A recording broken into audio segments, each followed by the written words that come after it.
오늘은 6월 12일 토요일입니다. 이제 다 함께 사도신경으로 신앙 고백하심으로 새벽 예배를 시작하겠습니다. 나는 전능하신 아버지 하나님 천지 창조주를 믿습니다. 나는 그의 유일하신 아들 우리 주 예수 그리스도를 믿습니다.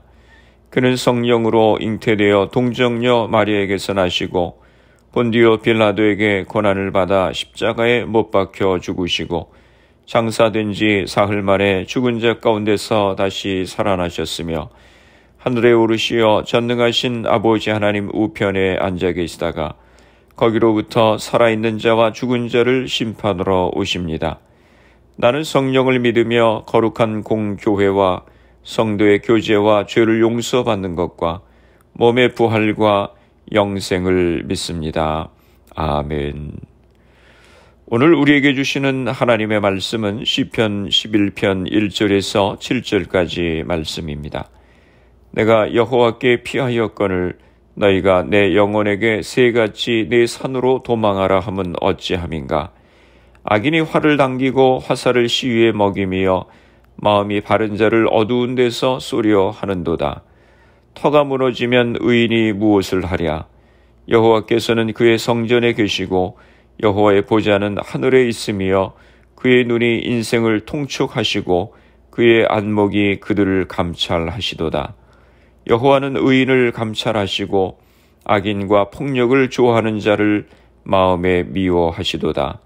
악인에게 그물을 던지시리니 불과 유황과 태우는 바람이 그들의 잔의 소득이 되리로다.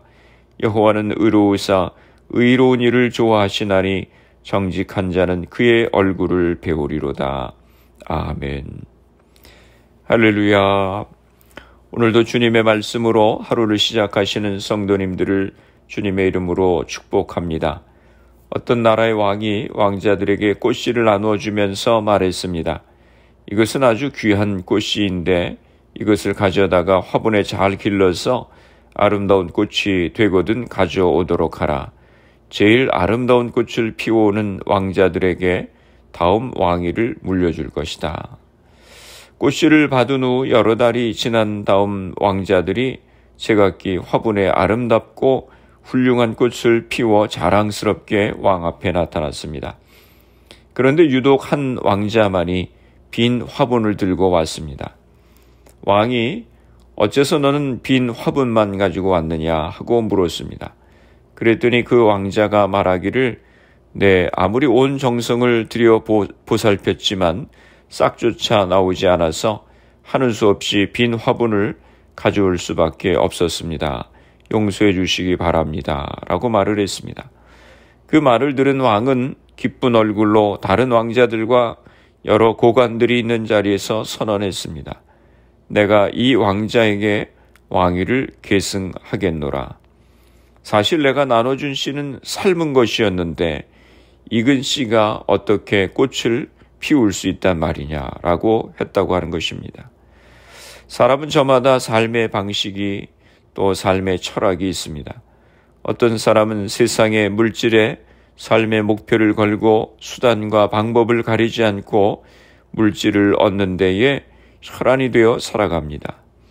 그러나 어떤 사람은 가난하게 살더라도 일체 부정을 저지르지 않고 정직하게 살아갑니다. 또 어떤 사람은 권세나 명예가 인생의 전부라고 생각해서 체면도 인간적인 양심도 수치나 비난도 상관하지 않고 어떤 방법으로라도 권력을 잡아야 한다고 생각하면서 살아가고 있는 이들도 있습니다. 도산 안창호 선생님은 정치가요, 교육자로 60평생을 나라의 독립을 위하여 살다가 돌아가신 분입니다. 그는 민족의 힘을 기르려면 민족성부터 개조해야 된다고 주장을 했습니다. 어떤 방법으로 민족성을 개조할 것인가? 거기에 대해서 도산은 그의 4대 정신을 내놓았습니다. 무실, 역행, 충의, 용기, 이 4가지를 도산이 주장한 4대 정신이라고 합니다. 무실이라고 하는 것은 참되기를 힘쓰고 진실하기를 노력하고 성실하기를 힘쓰라고 하는 말입니다. 역행이라고 하는 말은 행함을 힘쓰자는 것입니다.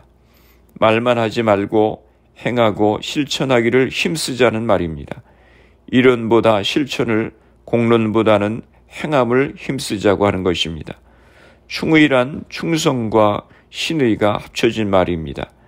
사람은 일이나 사람에 대해서 언제나 참되고 신용이 있고 충성심이 있어야 하고, 무슨 일이든지 일단 작정을 하면 내게 이롭건 불리하건 끝까지 성실성을 다하고 신의를 지켜야 한다고 하는 말입니다. 마지막 항목인 용기란, 사람은 무슨 일이나 용기가 있어야 한다고 하는 것입니다. 우물쭈물과 얼렁뚱땅과 비겁이 온갖 악을 낳게 된다고 하는 것입니다. 참과 거짓 의와 불의를 준엄하게 가르치고 의 편에서 움직이고 의의 편에서 살아가려면 언제나 용기가 필요하다고 하는 것입니다. 진실되고 부지런히 행하고 충성과 신의가 있고 옳은 일에 용감한 국민이 되려고 하는 도덕혁명과 민족개조 운동이 없이는 우리 민족의 번영과 행복은 있을 수 없다고 하는 것이 도산 안창호 선생님의 반석 같은 신념이요, 그의 철학이요, 생활이었습니다.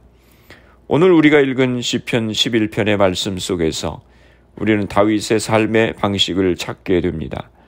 다윗이 그렇게 이스라엘 왕으로서 크게 축복을 받고 살 수 있었던 것은 하나님이 인정하시는 삶의 철학을 따라 살았기 때문입니다.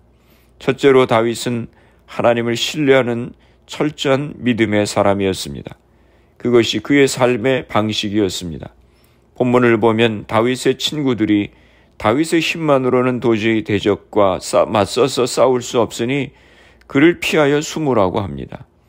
그러나 다윗은 가장 확실한 피난처이신 하나님을 의지하고 있는 자신에게 어떻게 그 같은 나약한 충고를 할 수 있느냐고 반문합니다. 악인들이 이렇게 악랄하게 화를 겨냥하고 대적하고 삶의 터를 뒤흔들어 놓고 있는 이 판국에 바르게 산다고 하는 것이 무슨 소용이 있느냐고 하는 것입니다. 그러니 신앙이고 무엇이고 다 집어치우고 너 살 길을 찾아서 숨으라고 하는 것입니다. 그러나 다윗은 그럴 수 없다고 하는 것입니다. 그것은 안 될 말이라고 하는 것입니다. 내가 하나님께 피했으면 됐지, 이 악한 자들의 화살을 피해서 어디로 숨으란 말이냐라고 말합니다. 다윗은 세상에서 무슨 일을 만나든지 하나님만을 의지하는 삶을 살았습니다. 둘째로 다윗은 무슨 일이 있어도 하나님 보시기에 바르게 산다고 하는 것, 그것이 그의 생활 방법이었습니다. 사람 앞에서나 하나님 앞에서 정직하게 살았습니다. 다윗은 악인은 하나님께서 반드시 심판으로 벌하시나 정직하게 사는 사람은 주님의 얼굴을 배웁게 될 것이기 때문에 바르게 살 수밖에 없다고 했습니다. 주님의 얼굴을 배웁게 된다고 하는 말은 하나님의 은총의 날개 아래 살게 된다고 하는 말입니다. 다윗은 하나님을 자기 삶의 중심에 모시고 살았습니다. 그리고 다윗은 무슨 일이 있어도 하나님을 의지했습니다. 그리고 무슨 일이 있더라도 하나님 보시기에 정직하게 살았습니다. 이것이 그의 삶의 철학이었습니다. 다윗처럼 하나님을 철저하게 신뢰하는 믿음과 하나님 보시기에 정직한 삶을 살아가심으로 하나님 앞에 영광을 돌리는 귀한 성도님들이 다 되시기를 주님의 이름으로 축원합니다. 기도하시겠습니다. 살아계신 아버지 하나님, 은혜와 사랑을 감사합니다. 다윗이 생명의 위협을 느끼는 절박한 상황에 놓였지만 인간적인 수단과 방법보다는 오직 하나님만을 피난처로 알고 살아가는 그의 모습을 오늘 시편을 통해서 보았습니다. 저희들에게도 하나님만을 온전히 신뢰하는 믿음을 주셔서 주님을 신뢰하는 믿음으로 어려움을 이겨갈 수 있도록 은혜를 허락하여 주시옵소서. 우리의 가정들을 위해서 기도합니다. 사랑하는 자녀들을 축복하시고 우리에게 주신 사업과 직장을 복되게 하여 주시옵소서. 질병으로 인하여 어려움 가운데 있는 성도님들을 위하여 기도합니다. 주님 이 시간 저들을 기억하여 주시고 치료하여 주시옵소서. 코로나의 어려운 상황 가운데도 백신이 공급되고 점차 일상으로 돌아가게 하시니 감사합니다. 이 상황이 완전히 회복될 수 있도록 은혜를 허락하여 주시옵소서. 내일 주일 예배를 축복하여 주옵소서. 오늘 하루도 주님과 동행하는 복된 하루가 되게 하여 주옵소서. 예수님의 이름으로 기도드리옵나이다. 아멘. 주기도문 하심으로 새벽 기도회를 마치겠습니다. 하늘에 계신 우리 아버지, 아버지의 이름을 거룩하게 하시며 아버지의 나라가 오게 하시며 아버지의 뜻이 하늘에서와 같이 땅에서도 이루어지게 하소서. 오늘 우리에게 일용할 양식을 주시고 우리가 우리에게 잘못한 사람을 용서하여 준 것 같이 우리 죄를 용서하여 주시고 우리를 시험에 빠지지 않게 하시고 악에서 구하소서. 나라와 권능과 영광이 영원히 아버지의 것입니다. 아멘. 새벽 예배를 마쳤습니다. 오늘 하루도 주님 안에서 승리하시기 바랍니다. 새벽 예배 후 개인적으로 10분 이상씩 기도하시기 바랍니다. 마음의 교만함을 버리고 겸손함으로 주님을 섬길 수 있도록 또 세상의 수단과 방법보다 주님을 더 의지하는 믿음을 가질 수 있도록 기도하시고 가정과 자녀들, 직장과 사업을 위해서 질병으로 고생하시는 성도님들의 회복을 위해서 기도해 주시고 교회를 위해서 내일 주일 예배를 위해서 기도해 주시고 미국과 대한민국 조국을 위해서 기도해 주시기 바랍니다. 코로나 상황에서 점차 일상이 회복됨을 감사하고 또 완전한 회복을 위해서 기도해 주시기 바랍니다.